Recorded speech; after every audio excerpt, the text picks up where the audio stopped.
What if I told you that a young, private Indian company just pulled off an orbital launch on their very first try? I mean, think about that for a second. That's a feat that famously took giants like SpaceX multiple, highly explosive attempts to get right. Welcome to The Explainer. Today, we're breaking down a truly historic milestone.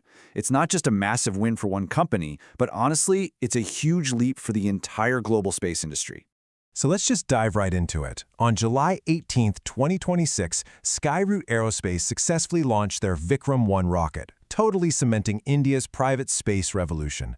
And this wasn't just some basic test flight either. It was a flawless execution that's completely challenging everything we thought we knew about how long it takes and how much it costs to reach orbit. Here's a quick look at our agenda for today. We're going to cover India's new private space era, the Vikram-1 launch itself, the crazy engineering and 3D printing behind it, their brand new cab-to-space model, some seriously unique payloads, and finally, wrap up with India's larger global space ambitions. All right, part one, India's private space era.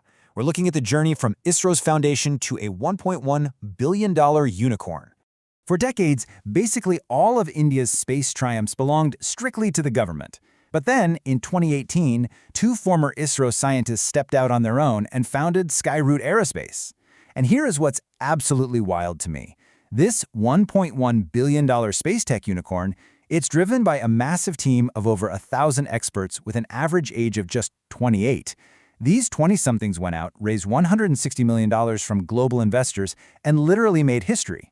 And there's actually a really poetic coincidence to all of this. The Vikram-1 launch happened on July 18, 2026. Exactly 46 years prior, literally to the day, on July 18, 1980, India launched its first experimental satellite launch vehicle, the SLV-3, under ISRO. It's just this beautiful, almost cinematic passing of the torch from the government pioneers to the private innovators. Moving on to part two, the historic Vikram-1 launch, where they reached orbit in just 15 minutes and 46 seconds. Picture this, standing 24 meters tall, that's about the height of a 7-story building, Vikram-1 is sitting there ready on the launch pad. The mission is called Agman, which means arrival, but it almost didn't happen as planned. At T-minus 12 minutes, the automated sequence kicks in. Everything's fine. Then, at exactly T-minus 5 minutes and 59 seconds, the clock suddenly stops. The system detected a minor anomaly in the navigation parameters. Now, in rocket science, a tiny error usually means millions of dollars instantly turning into a fireball. But this young flight control team, they didn't even blink. In just 35 minutes, they calmly reset the autonomous algorithms, resumed the countdown, and at exactly 12:05 and 30 seconds p.m., Vikram-1 lifted off. What happened next is absolutely crucial. A mere 15 minutes and 46 seconds after liftoff, the rocket perfectly deployed its payloads into a 450-kilometer low Earth orbit. The control room just completely erupted. Commentators were declaring, "Hello space, we have arrived," right at 12:21 p.m. With that single flawless maiden flight, India became only the third country in the world, right behind the US and China, to pull off an independent, private orbital launch. Just incredible. Okay, part three, let's talk about the engineering, the 3D printing, and how they completely reimagined rocket architecture. So to get up to 350 kilograms of payload all the way into orbit, you need a material that is incredibly light but unbelievably strong. Traditionally, rockets rely on massive steel and heavy metal alloys. The problem is that adds so much weight that you end up burning through a ton of fuel just to lift the rocket itself. Skyroot totally threw out that playbook. Vikram-1 is built with an all-carbon composite body structure. Think about the materials they use in Formula One cars. It's ultra-lightweight but actually significantly stronger than steel. That amazing strength-to-weight ratio means it uses way less fuel just lifting itself, which means it can carry a lot more commercial payload. And that super lightweight body pairs perfectly with their 4-stage hybrid propulsion setup. The first 3 stages use solid-fuel Kalam series engines. Those are all about brute force, giving it the massive initial thrust it needs to punch through atmospheric resistance and escape Earth's gravity. But once you're actually up in space, you need total precision. That's where the 4th stage, the Orbital Adjustment Module, or OAM, kicks in, using the liquid fuel Raman engine.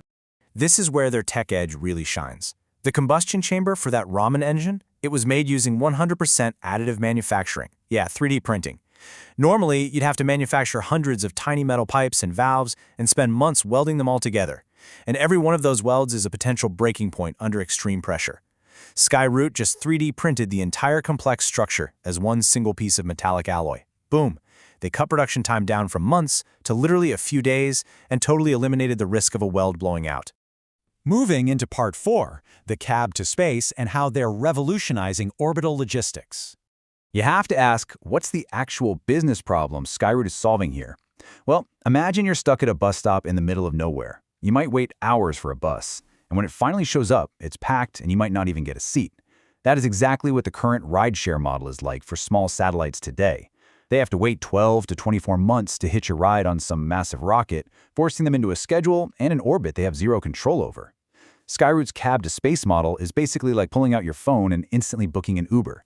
It's an on-demand, dedicated flight that drops your satellite exactly where you need it to go. And that liquid fuel ramen engine we just talked about?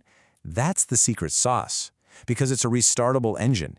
It operates exactly like an Amazon delivery driver working your neighborhood.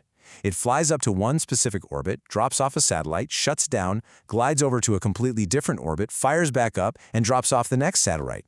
For companies doing telecommunications or Earth observation, having an on-demand logistics model like that is just a total game changer. All right, Part 5, Unique and Historic Payloads, where we see tech demonstrators blending with cosmic art. Normally, on a first flight, rocket companies just load up heavy blocks of metal as dummy weights, right? That way, if the rocket blows up, they don't lose anything valuable. But Skyroot was so confident in Vikram-1 that they packed it with fully functional tech. We're talking the CosmoServe's soft robotic debris arm, which is this brilliant tool designed to gently grab dead satellites and space junk without shattering their solar panels. They also sent up Graha Space's video mapping nanosatellite, some proprietary release modules from Germany's D-Cubed, and Skyroot's very own Scope satellite, designed to harvest massive amounts of flight data to make their next rockets even better. But they went way beyond just tech. They literally sent art into orbit. There was a lab-grown diamond sculpted into a lotus flower by Cosmos Diamonds. Then there was this mind-bending piece by artist Ajay Kumar, an 18-karat solid gold micro-rocket that perfectly fits inside the eye of a sewing needle. And if you look inside that tiny rocket, there are micro-sculptures of legendary Indian scientists, Dr. Sarabhai, Dr. Raman, Dr. Kalam, each one smaller than a single grain of rice. Oh, and to top it off, they included a postcard handwritten by Prime Minister Narendra Modi with the words Vande Mataram, celebrating the 150th anniversary of the national song. Absolute phenomenal. Finally, Part 6, India's global space ambitions and the massive generational shift driving it all.